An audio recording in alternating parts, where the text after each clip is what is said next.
बाद कुछ जंगबंदी में जो मुज़ाकरात आ रहे थे, जिस तरह की बातें हो रही थी, वो किसी हद तक रुक जाएंगी, तो ऐसा हरगिज़ नहीं होगा।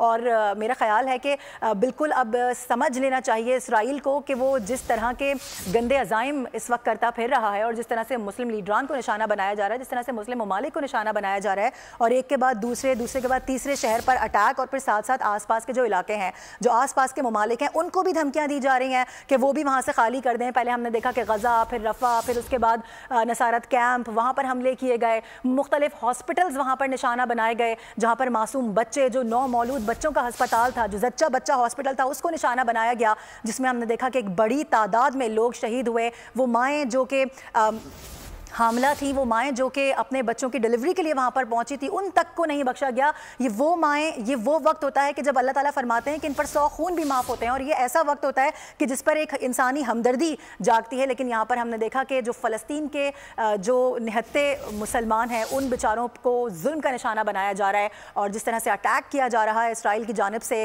लगता यूँ है कि ना ही तो उसके सीने में कोई दिल है, ना ही वो कोई सूझबूझ रखता है, और ना ही वो ये समझता है कि इसका उसको जवाब भी देना पड़ेगा। हमास सियासी विंग के सरबराह इस्माइल हनिया इस अफसोसनाक वाक़े में शहीद हुए हैं। बहुत ज़्यादा एक्टिव दिखाई दिए फ़लस्तीन के मामले पर, गज़ा पर उन्होंने डट के बयानात दिए, जो कि बहुत ज़्यादा वायरल भी हुए। मुख्तलिफ इंटरनेशनल मीडिया पर हमने देखा कि उनके पूरे बयानात चलाए गए, उस पर प्रेस कॉन्फ्रेंसेस भी हमने देखी हैं होती हुई। और इस वक्त जो मनाजिर हम आपको दिखा रहे हैं बोल न्यूज़ की स्क्रीन पर, अफसोसनाक वो मनाजिर देख सकते हैं कि किस तरह से यहाँ पर अटैक किया गया है। ये जो एक तबाही के मनाजिर हैं, ये इस वक्त देखे जा सकते हैं स्क्रीन पर। जब उन पर अटैक किया गया, मिसाइल मारा गया और उनकी रिहाइशगाह को निशाना बनाया गया, जो कि तेहरान में मौजूद थे। गो कि वो यहाँ पर इस तकरीब अलफ़बरदारी में शिरकत के लिए पहुँचे थे, और इनकी मुलाकात भी हुई यहाँ पर तकरीब अलफ़बरदारी में, उन्होंने शिरकत भी की। उसके बाद जब हमने देखा कि वो अपनी रिहाइशगाह पर मौजूद थे, अपनी क़यामगाह पर मौजूद थे, तो फिर उन पर अटैक किया गया, जहाँ पर उनका जो मुहाफ़िज़ था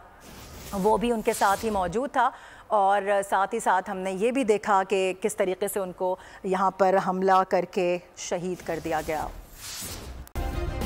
सब्सक्राइब करें और बेल दबाएं ताकि कोई खबर रह न जाए।